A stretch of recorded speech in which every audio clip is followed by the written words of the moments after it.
Two guys of Minnesota sports flowing in their veins. Mackey and Judd on Score North and ScoreNorth.com. A Monday Statements edition of Minnesota sports with Mackey and Judd. Dex we're going to let Dex lead here because he teased like 3 different times on the Monday Purple Daily live stream to come on over here to Minnesota sports with Mackey and Judd for a nitpicky statement. Mm-hmm. I definitely have got some Gopher stuff lined up here for all you doubters out there. All you doubters. Someone may have taken the money line on UCLA at the sports book on Saturday. Oh, you Wow. did? That was a mistake. I did. UCLA is sucks. a disaster. Disaster. That was that's a terrible football team. Deshaun Foster, I don't think they care. He didn't even call his timeouts. He probably shouldn't be a coach right now, head coach at least. So we'll get there. We'll get there. But every Monday we deliver statements from the weekend, from football, from our lives, the world of sports. Dex, lead us off here. All right. My statement is, it's time for Dallas Turner to show up. It's time for Dallas Turner to join in on the fun of the Vikings defense, too. This is not coming from an vindictive place of it. Dallas Turner's a bust and this has been a bad pick. No. Not at all. And in fact, I like that Brian Flores has rewarded other players who are showing up even more. Where else are you going to put Andrew Van Ginkel off the field for Dallas Turner? Certainly not. You're not going to do that with Grenard either. But Dallas Turner, who has just kind of been quietly in the background of this loaded defense, I would like to see Dallas Turner start to take an opportunity and start showing up. We've seen other guys kind of pop up a little bit randomly. Pat Jones has had a good start to the season. Jahad Ward has had a very good start to the season. So it's more of a numbers game that has kind of worked against Dallas Turner not showing up, and not necessarily just ineffectiveness from Dallas Turner. But I would like to see the Vikings' first-round pick, where they played a pretty penny to move up to grab. I think it's time for him as well to start showing up in this Brian Flores defense. Why don't we start with a big sack next week, or this Sunday, I should say, against Jared Goff and the Lions. So Dallas Turner, let's get in on the fun here, huh? Let's start cooking in this Brian Flores defense. He's got to be allowed to play more now, though, because he got hurt and missed. Did he miss the Packers game? And I think since he came back, his snaps have been very small in number. So I'm with you, but Flores is so good that he basically finds guys that fit, and then now if and it's inevitable, somebody is going to eventually get hurt. It might be Grenard, Van Ginkel. Turner will play then, but his opportunities right now don't seem plentiful. But yes, it would be nice if he can find a role, or to get him a role of some sort, because he has definitely gone missing since coming back from the injury he suffered. And I know the coaching staff was not too thrilled, because he basically announced midweek, I'm out for this game. And the coaching staff's like, you don't need to tell people when you're late. Everybody, you don't need to give the Brett Favre. The Brett Favre update is fine coming from Brett Favre. There's not much that we can do about it. But why don't you not tell everybody and their brother when you're not going to play? Okay, I don't mean to be like alarmist with this question, but does it give you guys a little concern that he's only played 77 snaps and he only has 3 pressures in his first month and a half in the NFL? Does it give you any pause or hesitation at all? I need to see more opportunity. Okay. More like if he was playing all the time, yes, I'd be concerned.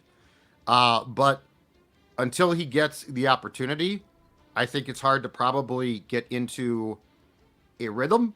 But that being said, I'm also not going to sit here and question Brian Flores. What's Flores doing? I mean, the man has proven to be a defensive genius.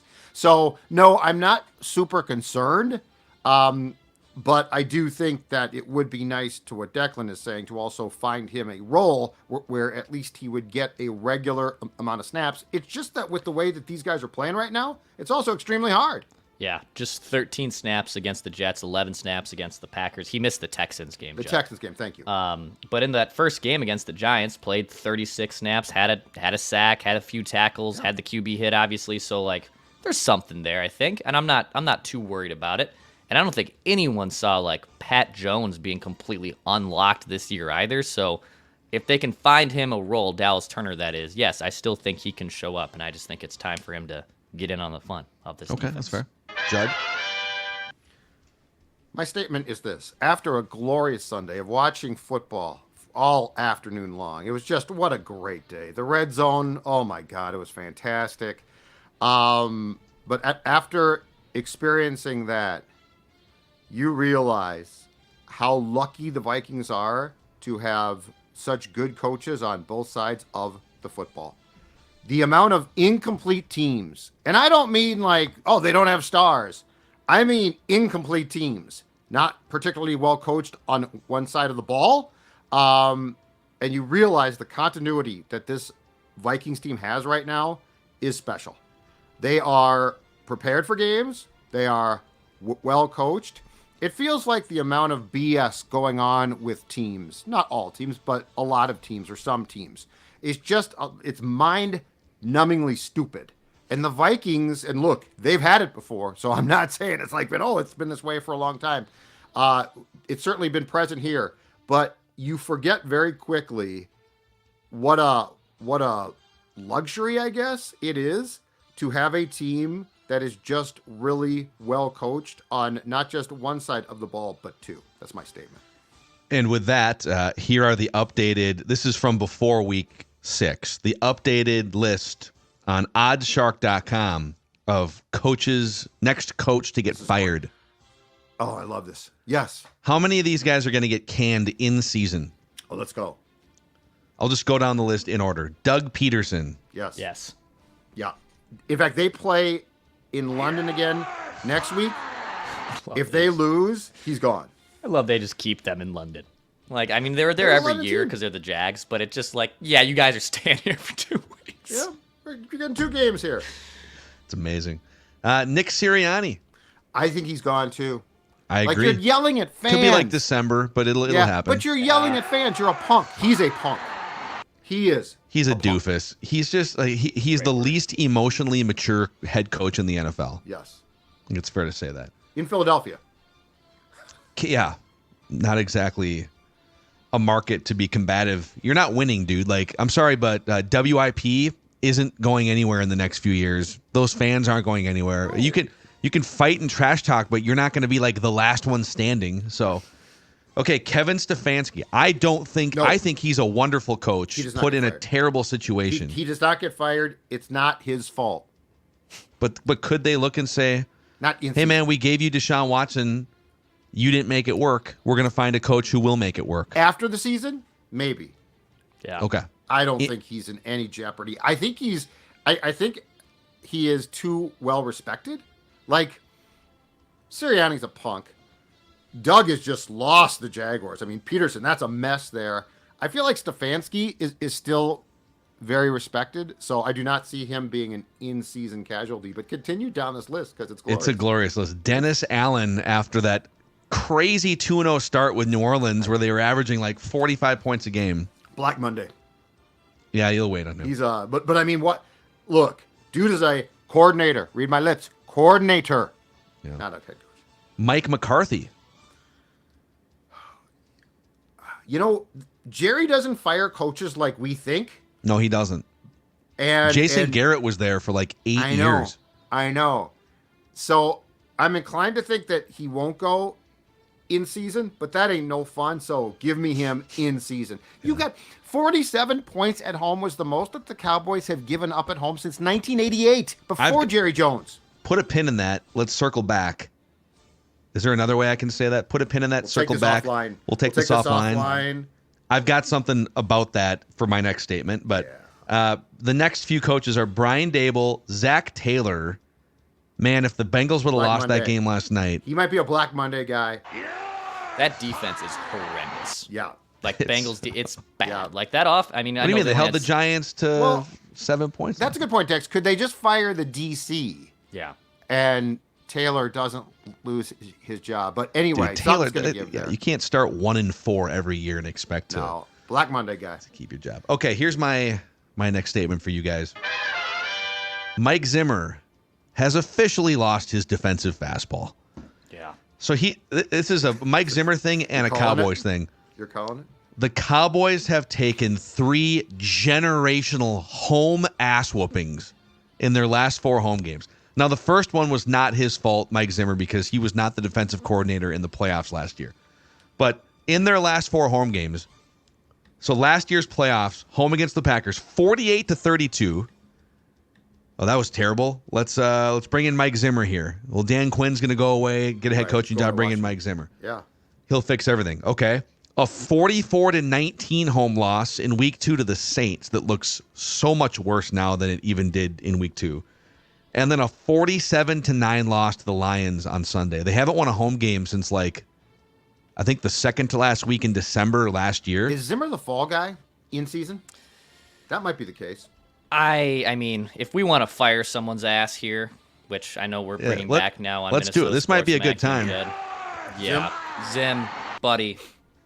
I liked you as a head coach here. I know things got weird at the end, but Zim, come on down, man. The Cowboys, who are always talked about more than they should, like this was still expected to be a pretty damn good Cowboys team. And to Phil's point, they're allowing 40 points plus a game. Yeah, I'm firing Mike Zimmer. I'm sorry, dude. This is an easy one for me. Mike McCarthy, I don't love either, but I'm firing Mike Zimmer. You can't allow those points, especially in Jerry. As much as Jerry might not be as a emotional reaction as we think he is, you can't have that happen in your own building. So Mike Zimmer, goodbye. Who's holding on more for dear life? Mike Zimmer, Mike McCarthy, or the last notch in Mike McCarthy's snapback hat? Feels like that dude's head grows 3 sizes every single time he's on TV. Got gigantic noggin. His head's just bursting out of that hat. Here's another question, too, back to our long-held topic about quarterbacks and payday and the cap space that they eat up. Dak Prescott. Like, how good is, and I'm not saying he's not good, but how good is Dak to make that salary? He's Kirk Cousins. Well, Dak and Kirk are in the same exact bin, where it's tantalizing if you're a desperate franchise like the Falcons, for instance. Boy, we just need anyone that can throw a pass to Drake London and not have it hit the ground and bounce 3 times. Okay, cool. Kirk Cousins is perfect for you. But Dallas is finding out. It's funny when they had Dak on a rookie contract a few years ago, and they had like the best offensive line in the NFL, and I think they paid Zeke his first contract. They had a couple other receivers before CeeDee Lamb got there, but yeah, they're finding out. And it's funny because they didn't pay Dak until like the eve of the regular season, historically $60 million a year, a historical contract. If they would have made that contract happen 6 months earlier, they would have had more room to play with in free agency because they could have pushed some of that money into the future. Yeah. And then you got 82-year-old Jerry Jones, who continues with these post-game press conferences in the bowels of the stadium. And one of the reporters yesterday says, would you think about an in-season coaching change? And then Jerry gets all, why would you ask me that question? Do you think I'm an idiot? What do you want me to say? It's like, dude, how about you just don't give a press conference? Right. You're standing here with microphones in front of you. Yes, I think you might be an idiot. But yeah, Dak is, that is an enormous cap hit. Yeah. So anyways, Mike Zimmer, not good. Might be looking for a job back with the 33rdteam.com or whatever platform he was working for before he took this job. Okay, who wants the next statement? Dex? Or I think we're back to Dex. Yeah, we are. Yeah, next statement for me here. The NFC North will represent the NFC in this year's Super Bowl. The NFC North is going to represent it. It's the 3 best teams by far. And yeah, the Bears have been better than maybe we thought up to this point. But I really think it's Vikings, Lions, Packers. And then as much as the 49ers are still there and it might be the last dance for them, I think these 3 teams are far and away the best teams in the conference. Going to be a dogfight, as they say, for all of them to get into the playoffs. And also maybe they meet up in the postseason and they beat up on each other there. We haven't seen these teams play a lot of one another. Only the Vikings and Packers have played each other through these first 6 games. And the Bears are going to have a ton of divisional games down the stretch. I still think the NFC North, though, is going to represent the NFC in the Super Bowl. And in fact, there might be a write that down for that on Wednesday from me. So I think the NFC North is just playing way too good of football right now. The rest of the conference is not up to snuff, and I think they'll represent the NFC in this year's Super Bowl. The Bears actually have the third best point differential in the NFC right now. 3 wins in a row. They've scored 24, 36, and 35 points. The last 2 wins have been by a margin of 26 and 19 points. Now it's Carolina and Jacksonville. And the win before that was a vastly depleted Rams team. But they get a bye week. Then Washington's good, but Washington is not insurmountable. That's kind of a coin flippy game for the Bears. And then they get Cardinals and Patriots. So there's a pretty decent chance the Bears could win 2 of their next 3 games out of a bye and be sitting at 6-3 going into Green Bay, Minnesota, Detroit, San Francisco, Minnesota. It's a brutal stretch. Yes. If they can get to 6-3, there might be 3 extra wins on that schedule for the worst team in the NFC North. That's the crazy thing. This is awesome. 2 years back, this division was atrocious. Like, it was atrocious. And now it's great. Yes. This is so much more fun. All right. I'm going to delve into the world of college football. This is my statement. College football has never been more screwed up. NIL, the portal, all of this stuff, and yet it has never been more fun to watch. Every Saturday now, at least with good games, is just a complete cluster, and it's fantastic. Case in point, Saturday. Oregon beats Ohio State by a point in a crazy game in which the Ohio State quarterback slides at the end to run out the clock. No one really knows why. Penn State is down hopelessly to Southern Cal at the Coliseum. Lost cause. Penn State comes back to win. Bama, for the second consecutive week, gets tested. They lost last week. They beat South Carolina by 2 points, but that included South Carolina scoring a late touchdown, onside kick, which you don't have to declare. Thank you very much, college football. Well, South I don't think that was a surprise for anyone that they South were Carolina got that, but I hate this. Oh, we're going to declare it. We're going to declare it's football. Just let them kick the damn ball wherever they want. Illinois beat Purdue 50-49 in overtime. The freaking Iowa Hawkeyes put up a 40-burger on Washington at home, and then the Gophers game, while not, aesthetically pleasing, was another fun game. College football, it is screwed up. I mean, it has more problems. It's hard to follow, but yeah. Exactly. But my God, is it fun.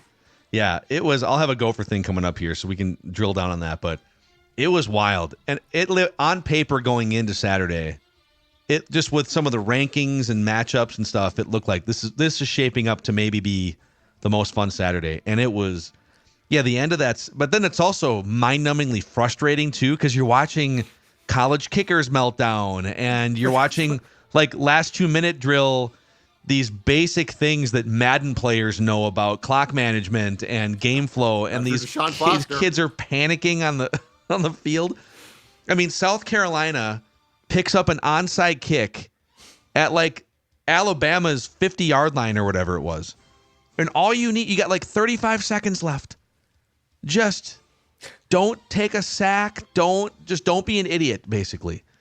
And it was, but that was a really fun Saturday. And I'll give you the Gopher part of this, okay? All of you doubters owe PJ Fleck an apology after his dramatic Rose Bowl victory. That's right, ROWS. Rose Bowl victory on Saturday night. Oh, my God. It was a tough day for some highly ranked college football teams because not every team is capable of battening down the hatches and rising up in the fourth quarter like PJ Fleck's Gophers.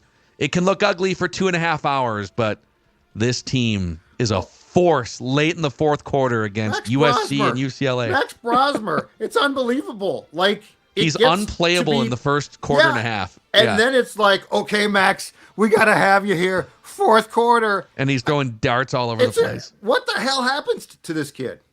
Well, they clearly play better when it's like, all right, let's just go up tempo and let's figure it out on the fly. You're right. And UCLA, man. Well, I think campus is like 45 minutes away from the actual Rose Bowl. Yep. So that's part of the reason why fans probably don't show up. But there might have been 12 students in that student section for UCLA. Undoubtedly more Gopher fans in Pasadena than UCLA fans. Good for them. That was awesome. And and PJ does the crowd surfing thing in that locker room. And a ball to the fans. And a game ball to the Gopher fans that showed up. That's probably the closest we get to an actual Rose Bowl victory, a win in the Rose Bowl. I don't know that we're going to get like Gophers play in an actual Rose Bowl at this point. But yeah, we're also seeing too, because UW goes in and gets smoked by Iowa, and then USC getting drubbed by the not drubbed, but like beat by the Gophers and Penn State. That until these teams from different conferences, and the contrast of Pac-12 football, which is offensive and high flying, right? And spread you out, and then Big Ten football, which is super ugly, and it's running games and defense. And you'll get these teams playing each other sometimes in the non-conference, sometimes in a bowl game. But now that we're seeing them play each other regularly, I'm kind of surprised that it's this hard for the Pac-12 teams. Like, they're getting punched in the mouth by the Gophers and Iowa, and getting like UW getting smoked. It's not the same team that went to because Michael Penix is gone. Yeah, and the but coach is gone. Big Ten clearly the better conference compared to the Pac-12 as we're seeing this year. Yeah, when Washington named Jed Fish, the former one of about 87 Gophers OCs who rolled through here, its head coach, I was like, I don't know, that's the right move. But wasn't he Tim Brewster's offensive coordinator for a minute with like Adam Weber? I believe he was the guy that had, if I am correct on this, there was one OC, I think it was Jed, who had Weber throwing baseballs indoors to simulate throwing a football, and I was always like, that's really not how. Yeah, I don't know about that, but okay, changing his throwing motion. Let's see. But the only one that surprised me slightly is because the Bruins are terrible. I mean, that's just a disaster. And if you really think that they were ever going to pay PJ Fleck, you're smoking something. But the USC one surprises me a little bit. Lincoln Riley is supposed to be a good coach, and he's kind of melting down now with the media. Yeah, well, and they just don't look like they don't look good. They don't look well coached. That Penn State thing is an absolute debacle at home. Penn State was playing really poorly, and they came out in the second half and started punching, and USC went away. So that one surprises me because that's a program that if you have the right coach, a.k.a. Pete Carroll type, you can win a lot there, and fans there love you. We probably all should have taken a hint from UCLA when Chip Kelly, making millions of dollars to be their head coach for like 4 years, decided, I think I'm just going to take a massive pay cut and go be a coordinator at Ohio State because I don't want to do this anymore. That's right. Yeah. I don't want to. No one there cares about football at that school. Well, and you've got so there's USC, which is a notch above UCLA in terms of everything, and then you got the Rams there now. There's just they've fallen down the football pecking order. You mentioned Jed Fish. Fish Home Solutions would not be where I would send my quarterbacks, but Finch Home Solutions could be a place for. Oh, so true. In fact, look at right there. The Finch vans are taking off for a hard day's work. Finch Home Solutions, if you have any electrical problems in your house, big or small, they can fix them. And they are now a certified dealer and installer of Gemstone lights, permanent holiday lights. Now you're saying, okay, that sounds good, Judd. But they're permanent? And I'm saying yes. And here's the best part, guys. So if you get these, first of all, the family is going to love it because now you don't have to get up every year and hang lights. But second of all, you can also change the color of these lights. Hint, hint, if it's a big Vikings game. Let's say they're playing Detroit. Let's say that it's going to be a huge game on Sunday. Friday night, you turn on those lights, and guess what? They're purple lights. Go for colors. Any color that you want, basically, Finch Home Solutions, these lights are going to give you. So, yes, holiday lights are one thing, but just as importantly for you, you can show how much you are supporting the purple as well. Finch Home Solutions, 612-357-2604 or finchhomesolutions.com. finchhomesolutions.com. Check them out. Check out Underdog, too, if you want to make watching football more fun, Dex. Watching football more fun. We got NHL has started back up. MLB playoffs. There's plenty of great stuff. The Lynx and the WNBA finals. There's plenty of awesome stuff to get in on at Underdog. You can also, maybe your fantasy football team didn't get off to the best start, and you're ready kind of punting on that team. Well, guess what? You can just draft a new team every single week at Underdog. Promo code SCORE, SKOR, still gets you a 50% deposit match. Shout out to Underdog. Keep sending me all those big winnings you guys are getting to. Would love to see that. Promo code SCORE for a 50% deposit match. All right, let's go. One more lap around the room here. Sure. Monday statements, Dex. Last one for me, completely off the wall here. So this is my first trip to Des Moines. I've only driven through it once. I've never stayed the night. So we were at Wells Fargo Arena for the Wolves game, which was fun, packed place. And then we kind of stayed in Waukee, which is about like 15 minutes west of Des Moines. But my statement is, I love a small town dive bar. Small little town dive bar, dude. The old style sign outside or whatever. Yeah. You got the LED lights in there, and I mean, we were playing some darts, and then I probably my bar tab, I literally almost sent it back because I was like, "There's no shot that this is this cheap." And I think after buying multiple rounds, and there's three buddies with me, I was flabbergasted on what this cost, but just the vibes in general. Love me a good small town dive bar. And look, I know I'm in the burbs here, and I grew up in St. Paul. I lived in downtown Minneapolis for 6 years. I love that life. I love that life too. But going to a small town dive bar to escape for a great vibes and small bar tab, I will take it every single time. Get your $4 pint of beer or can. Just slide the can in front of you. $4. Bottles.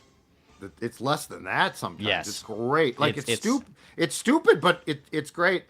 When but before they finished the freeway that is Highway 29 to Green Bay, it used to be, you had to go through every town, Dex. Mm-hmm. And the same thing, like you could stop in every town, a bar that was a bowling alley, cheap food, which was just horrible. I think at that time, smoking, like you would walk in, open the door, cloud of smoke comes out. Yep. 5 guys at the bar hammered, and it's big 2 buck o'clock. Hunter in the corner. Yeah. Oh God. Yeah. If that. With real shotguns, Dex though. Is right. Dex is right. It is a trip to go into one of those bars. Yeah, it's great. Great for the wallet too. Yeah. Judd. Absolutely. So I turn on the Red Zone at noon, of course. It's great. It's fantastic. Going from game to game, and they happened upon the Titans and Colts. Not a real memorable game, but there was a memorable incident that leads me to this statement. It is time for older men, including guys my age, to stop working as ball boys and on the chain gang. We had another guy, probably my age, a ball boy. So he's handling the footballs, got taken out.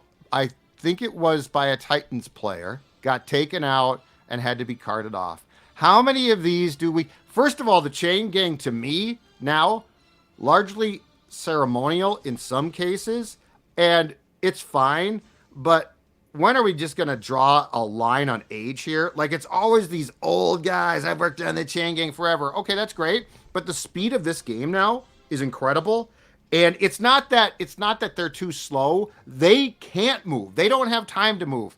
Chain gang should be guys in their 20s, 30s perhaps, but a ball boy. What is a 50-something-year-old ball boy doing on the sideline? And now the guy's leg is broken and his life is probably irreparably harmed. And I'm picking on myself. How does that work? Does the NFL pay for all that? I have no work? idea. I have no idea. My guess is no. My guess is that when you take that job, you sign a waiver saying I will not, sue. But the fact is, let's just use kids in their 20s, well, not kids, adults in their 20s and 30s.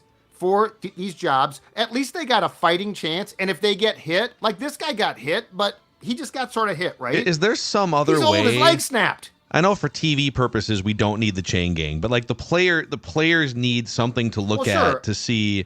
But is there a way to do this without humans holding like giant orange? I'm sure there is padded sticks. I'm sure there is. But if you want to keep it, and my guess is if a ball boy who was 21 got hit by a player, it might hurt, but he probably gets up. Like, your bones are more brittle. Why are old people doing this? Why can't we have them rappelling from like we got the NBC camera that rappels. It'd be safer if they were rappelling from the top part of the stadium. I'm sure we could figure out a way to again go younger, or in some cases eliminate the need for people to be holding, as you said, big, huge bleeping chains. Well, let's put our heads together and this poor guy probably had surgery. He's in the hospital now. Why? Because he was a ball boy.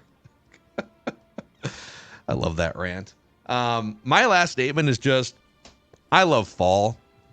a bye weekend. You get to stick your head outside, put a hooded sweatshirt on. It was 35 degrees this morning when I took little Maya out for a jaunt. I did turn the heat on today. I caved.